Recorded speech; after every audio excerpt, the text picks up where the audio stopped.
Who are the top breakout candidates in 2023 at every position? We're offering our picks today on the Locked On NFL Scouting Podcast. You are Locked On NFL Scouting with the Draft Dudes, your daily podcast for NFL and college football scouting. Part of the Locked On Podcast Network, your team every day.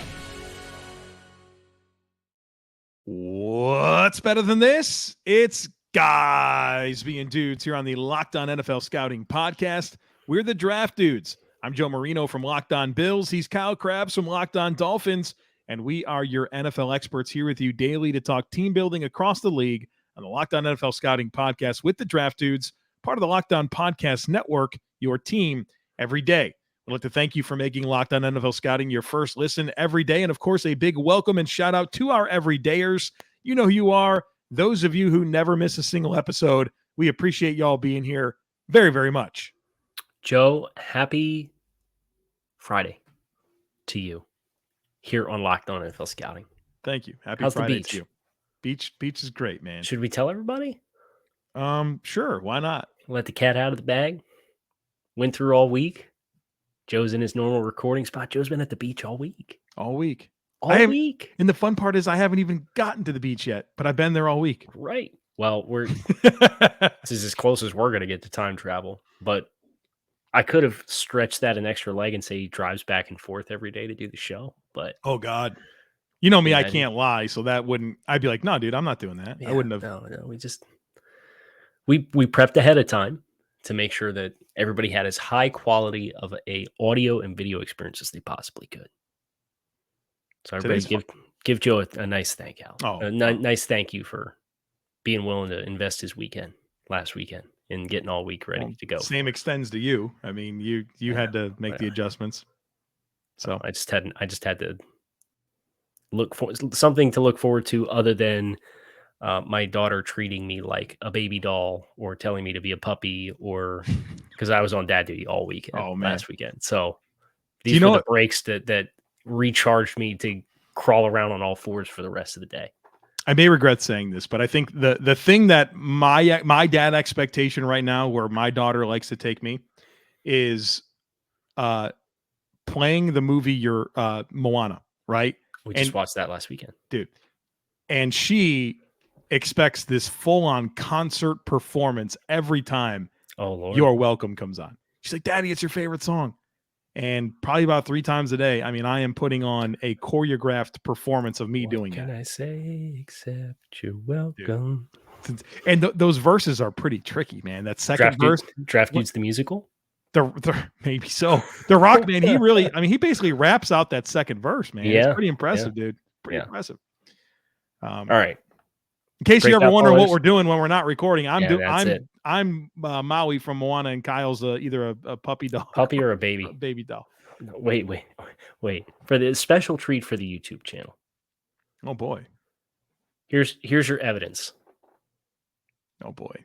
Bottle in the mouth. Oh, okay. That's everything. Yep. Wow. Yep. So wow. Okay. Imagine not being subscribed on YouTube. Yeah, be a real shame. Can't imagine. Breakout players today, every position.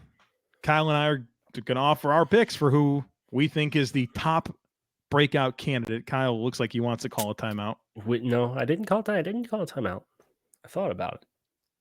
With the asterisk, the qualifier, you had to be an incomplete evaluation or a rookie in our 32-team roster evaluation exercise that we've spent the last 6 weeks doing here on the show.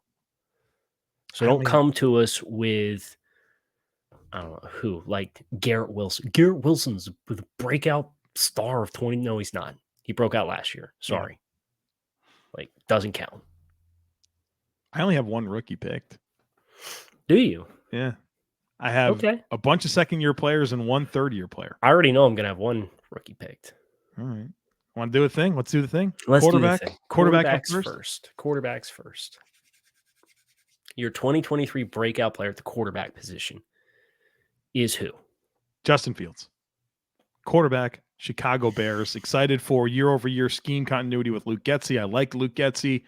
Like DJ Moore. I like the offensive line upgrades. I think this is just a more complete offensive profile. I think the division's going to stink.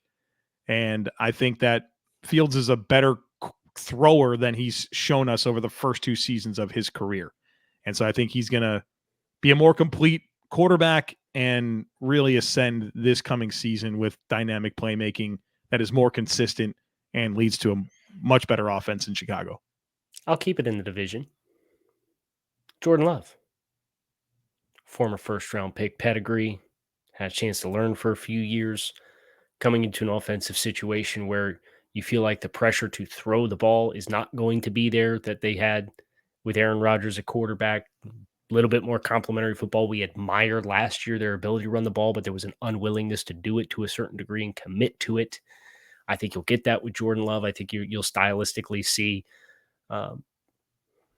more play action, pass heavy rollouts, straining the second level of the defense, misdirection to complement that good running game and all those young receivers that they have. I ultimately think they have a physically talented group, and maybe one of them is going to come up here before too long and continuing with breakout play. That for me is I feel good about Jordan Love proving Green Bay right with their decision to draft him, even though the decision to draft him created all the strife of the past few years with Aaron Rodgers. Well, how could you be mad, though, if you're a Packers fan? The drafting of Jordan Love led to 2 MVP seasons from Aaron Rodgers. Right. Like you could sit here and say, yeah, well, maybe another player would have put us over the top to win a championship. And that's a valid complaint. But at the same time, you didn't win a championship because you didn't have enough on offense. Case in point, look at the offensive production for Aaron in those 2 seasons. All right, so our quarterback picks Justin Fields, Jordan Love, which gets us to running back, Kyle. And my pick here, this is give me my homer pick. I'm going to go with James Cook, running back for the Bills. Very interesting. He's taken over as RB1. He said as much in a recent interview. Not that I didn't think that would be much of a question, but he solidified that. I mean, Devin Singletary moving on after 4 seasons with the Bills, and Singletary led the Bills in rushing each of the last 4 seasons. And so there's a big opportunity for James Cook as a second-year player and a second-round pick to claim this backfield. And I thought his in-season growth last year was really good. Obviously, it couldn't have started worse, fumbling on his first ever carry. Didn't fumble the rest of the season. And I thought as the season moved along, the game slowed down for him. He became much more consistent. And I think there's a lot more for the Bills to tap into when it comes to his receiving profile. So talented young player on a good offense where there's a clear opportunity for, a lot of volume. I'm excited to see what James Cook looks like this year. So my candidates here are Kenneth Walker, Jaylen Warren with Pittsburgh. Really good player. Really different kind of player than Najee Harris. James Cook. Or my pick, Bijan Robinson. Hello, rookie, regardless of the draft stock. Just know that Kyle wanted to give him a blue label before he's even played a snap in the league. It's true. I wanted to had to talk him out of it off the air, I had to declare him as a quality start. I wish I could remember who it was. But if you go on the sometimes works, sometimes doesn't work website, twitter.com, and you Google search, it's somebody did a sample size of first round running back since 2000, and then again through the layer of since 2005, and looked at how many like top X fantasy seasons they had. Top 24, which would be like a top RB2 or RB1, top 12, which would be RB1, or like top 5 running backs. The list of like rookie running backs who had like a top 5 fantasy football season is like Adrian Peterson, Saquon Barkley, and one other player. Bijan's the 4th. Makes him a breakout player, even with his reputation. I thought a lot about was Rachaad White, but I didn't pick him, obviously. I don't trust that line. Yeah, I didn't either. And I don't trust their passing game to give him good looks. So because Brian Robinson was another name that kind of popped to me, and I'm like you've departed with really good players on the interior, and I don't know that you're better there. So wide receiver. You want to sneak wide receiver in here before the break? Let's sneak wide receiver in here before the break. I'm going with Jahan Dotson, wide receiver from the Washington Commanders. That's a good pick. I mean, I'm a little concerned about the quarterback, but I think Eric Bieniemy taking over. I think Terry McLaurin's presence should lead to a lot of good looks for Jahan Dotson, who's a great route runner with great hands and really dynamic athletically. I think that, I mean, his flashes were so good as a rookie. I think he gets more consistent opportunity. I think they'll know him better this coming season, and I think he's going to produce in a big way. So Jahan Dotson's a great pick. My other short list players are Drake London, but I already picked a Falcon. I teased Christian Watson, who had the best month ever last year in like the third month of the season. Something crazy, right? Yeah, that was nuts. Outrageous production. Kadarius Toney with Kansas City. Treylon Burks with the Titans. Somebody's got to catch the ball there, right? Treylon Burks, I think, a great candidate as a breakout player. But the player I'm going to go with is Elijah Moore with the Cleveland Browns. I like it. I bet he's a top 2 target player in that offense. They lost Kareem Hunt. So Nick Chubb, probably a little bit more of a high volume opportunity. But I think from a pass catching perspective, it opens you up to have a very sizable portion for a wide receiver too. And I think more with his skill set, little different than Peoples-Jones, little different than the other receiver, the David Bells, the other receivers that they have there. Right? And there's a lot of buzz right now. I think he's going to legitimize it and be a really good player for the Browns. So Elijah Moore's my breakout pick at wide receiver. I like the selection. We're going to get to tight end and the trenches here in just a moment. But first, let us tell you about FanDuel. Take your first swing at betting Major League Baseball on FanDuel and get 10 times your first bet amount in bonus bets up to $200. That's right. Just bet $20 and you'll land $200 back in bonus bets. Win or lose, that's $200 that you can bet on everything from the money line to the over-under and who you think is going to hit the first home run. All on an app that's safe, secure, and super easy to use. Plus, when you win, you can get paid instantly. There's simply no better place to bet on MLB than FanDuel, America's #1 sportsbook. So sign up today and visit FanDuel.com/lockedon to get up to $200 in bonus bets. That's FanDuel.com/lockedon. FanDuel, official partner of Major League Baseball. Tight end. So it was originally scheduled to be in the skill group, but they kind of play in the trenches anyway. Yeah, so it works out okay. Like we're still on schedule, which bravo for us. It never happens. Yeah. With the living, breathing, the right-hand third on the video versus what we actually get to. So tight ends, your breakout player. There's only one correct answer here. Oh, really? Yeah. Wow. I thought there was a lot of correct answers. No, there's one correct answer here. This is my only position where I have a rookie picked, and I'm going with Sam Laporta with the Detroit Lions. I don't know what you're upset about. Sam Laporta is a good player out of Iowa. He's athletic, a polished pass catcher, and a ripe opportunity to step into an offense that the incumbent is Brock Wright. Come on now. Sam Laporta is going to get that job. Ben Johnson's going to get him the football, and he's going to produce in year one.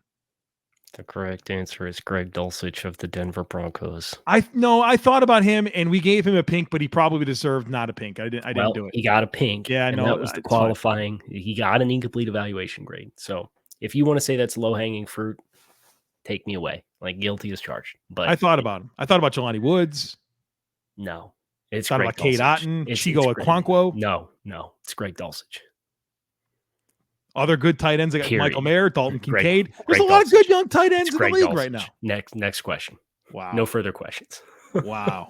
I love Greg Dulcich. We gave him all the flowers in the world. Apparently not. It seemed too obvious. We went over like the qualifiers with next gen stats for like targets and separation. Yeah.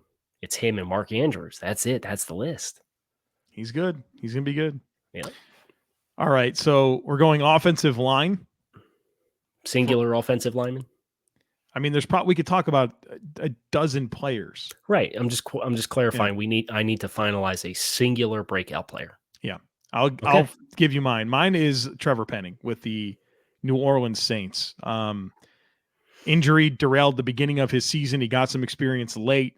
But let's not forget about who Trevor Penning is. I mean, a big dude that's super athletic, that's super powerful, that has the nastiest mean streak I've ever seen.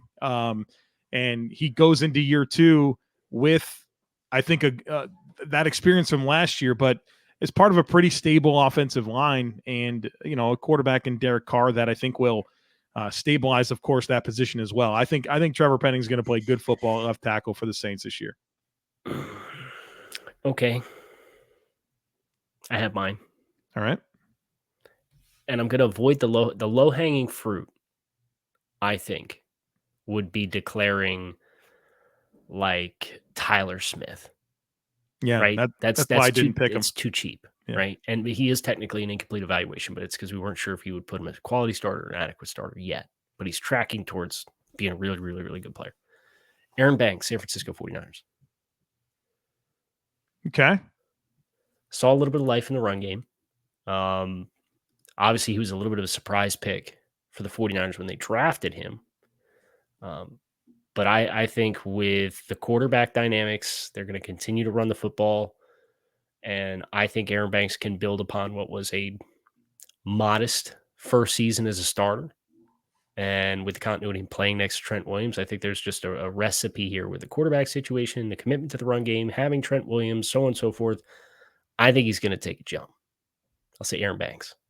I like that. That was a little bit of off the grid type pick. Mm-hmm. Yeah, a true breakout, surprise breakout player. Respect it. Edge rusher. Now we shift over to defense. Yes. Still in the trenches, though. Two more in the trenches. My pick for edge rusher is a guy that really popped for me on tape. His name's Arnold Ebiketie with the Atlanta Falcons. That's a good pick. I think whether it's his own growth year over year, but also just better players around him with Calais Campbell, young edge rushers. I think they got Bud Dupree as well. Not that is a player that should take away from Ebiketie, but I think it'll help unlock even more of him. I think he's got a lot of burst and bend off the edge, a lot more variety with his hands than I was expecting last season. And I just think he's primed to take a big step. I like the direction of the defense with new coaching, better talent, a division where you feel like there's going to be plenty of sacks to be had based on these quarterbacks. Give me Arnold Ebiketie. I'll go with the second-year bendy, bursty player, too. Give me David Ajabo. I think a year removed from the injury. You know, he was going to be a first-round pick before he got injured at his pro day and still gets drafted, second round by Baltimore when it was all said and done, I believe, off the top of my head. Second or third round was definitely day 2. Comes back, plays a little bit. After that injury, I think being a full year removed from that, getting that explosiveness back, there's a definitive need for somebody to emerge out of that group. I think he's got the skill set to do it. I think he will be off of the group that they have right now. I think he will be leaps and bounds the best and most productive pass rusher on the Ravens roster. I like that pick.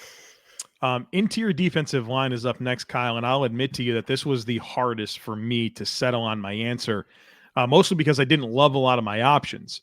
But my choice that I'm going with is Devontae Wyatt from the Green Bay Packers. I thought very highly of him as a prospect coming out of Georgia, super athletic, and was highly disruptive for Georgia. But we've seen a lot of good prospects at defensive tackle come to the NFL, and it's a little bit slow for them during their first season. And I think a lot of that stems from what it takes to beat blocks in college is different than what it takes to beat blocks in the NFL. Right.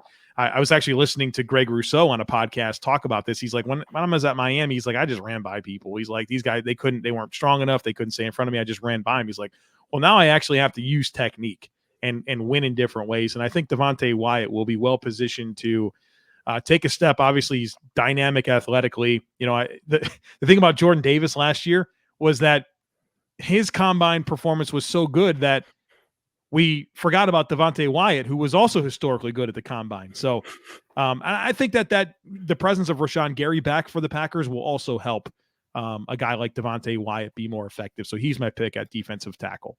Okay. So I have some candidates here. I have Travis Jones. Just pick the Baltimore Raven, though. Do I really want to do that? Devontae Wyatt's a very legitimate case. There's the Packers fans pounding on the table for Devontae Wyatt to play more down the stretch last year. But do I really want to agree with Joe? Can I bring a different name to the table? Is Jordan Davis too low of hanging fruit as the first defensive tackle off the board in that class in 2022, who obviously had that freakish posting of athleticism? Got to go with a rookie, Joe. Mozzie Smith. Mozzie Smith. Yeah, I knew the whole time you were setting that up. He is going, because what Greg Rousseau was talking, transitioning to playing at the NFL, I ain't concerned about Mozzie Smith's technique.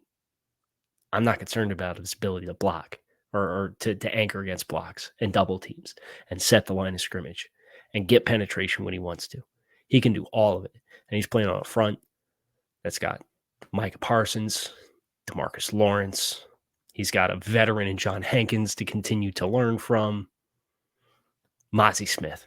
I think he's going to be a high volume guy by the end of the year too. This is not a rookie Jordan Davis situation where this dude's only going to play 15 snaps a game.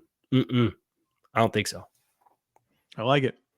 All right, so we've got the defensive back seven coming up here as we continue this conversation today on the Locked On NFL Scouting Podcast.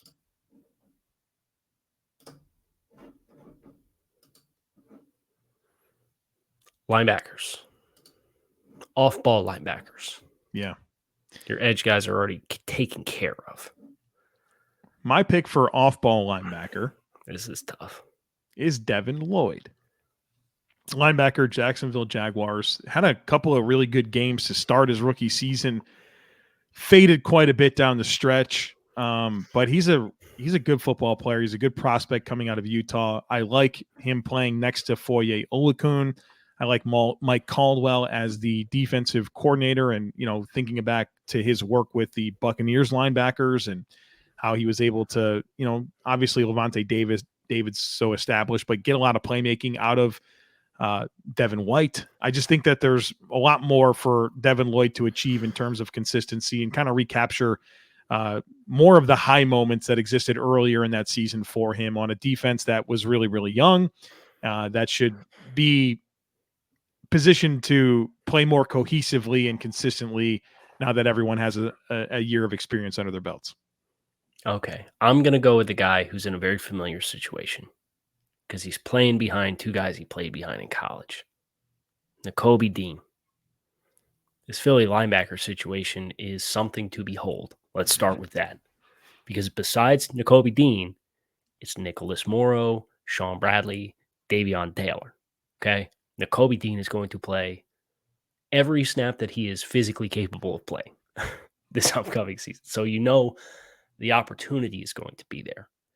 And he is a player who got by in Georgia by being the most well-prepared, well-studied, instinctual player on the field.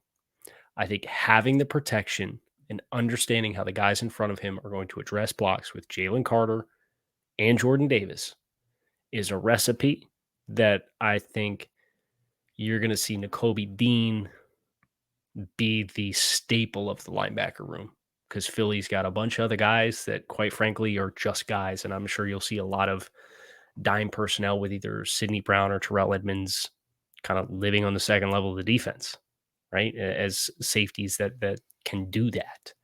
But you need to have a backer. And if Desai's going to come in here and play a bunch of penny front with a single backer, because you've got the horses up front and the depth in the defensive line to do that, I think that's all Nakobe Dean. So I'm picking Nakobe Dean. I thought about Monty Rice with Tennessee. I thought about Brian Asamoah as well with Minnesota.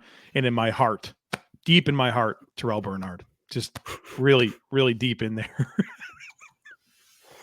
Channing Tindall crossed my mind for approximately what's the deal there? of a second. What's the deal with Tindall? Is he going to have a role? I'm worried about it, largely because of the zone match concepts that Fangio's implementing. Like, he was behind the eight ball trying to grasp conceptually the defense last year.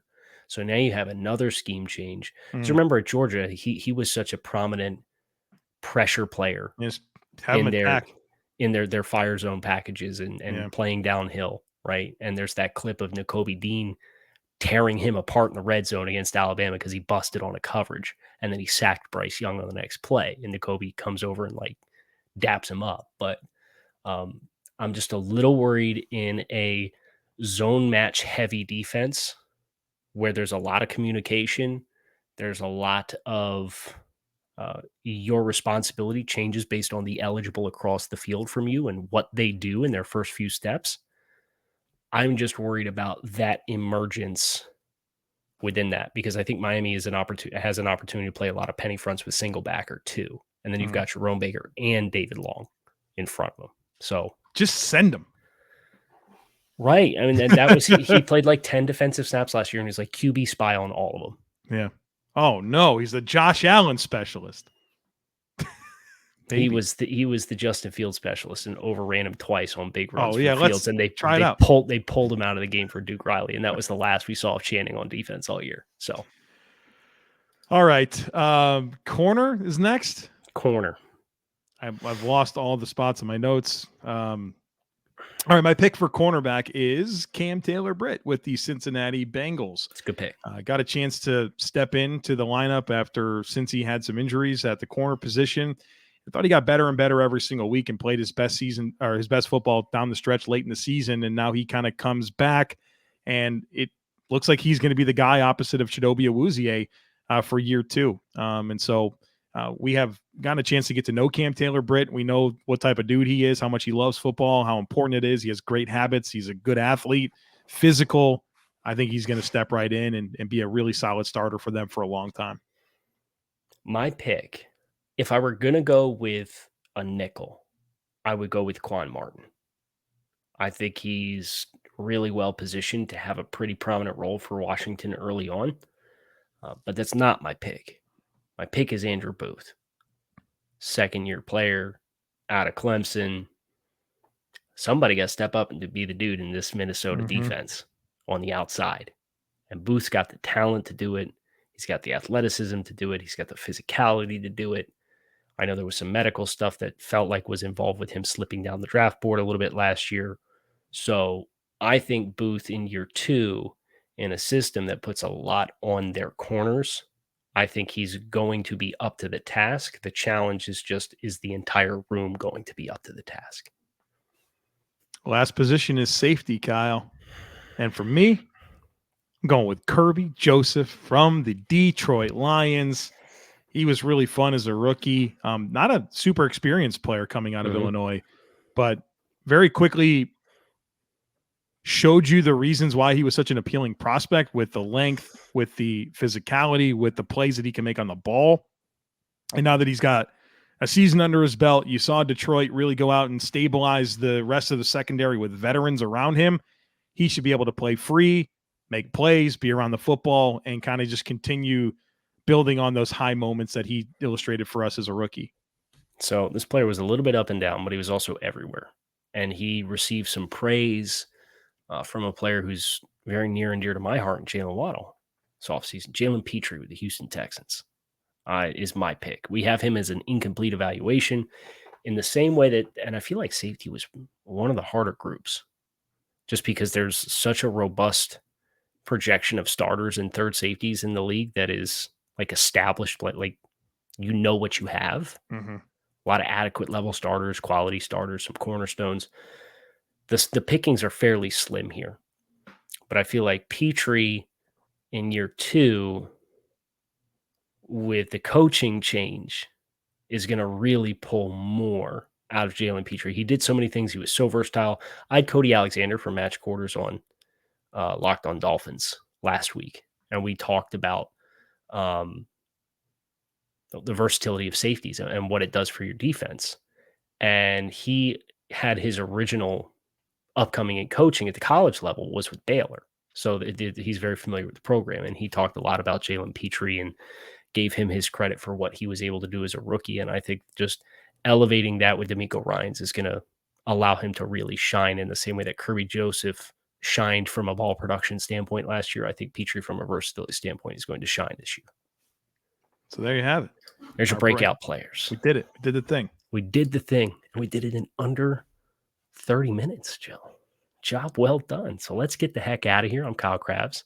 He's Joe Marino. We are Locked on NFL Scouting. Special shout out to our everydayers who are locked in with us on a daily basis. We appreciate all of you. You can find us on YouTube or wherever you listen to your favorite podcast.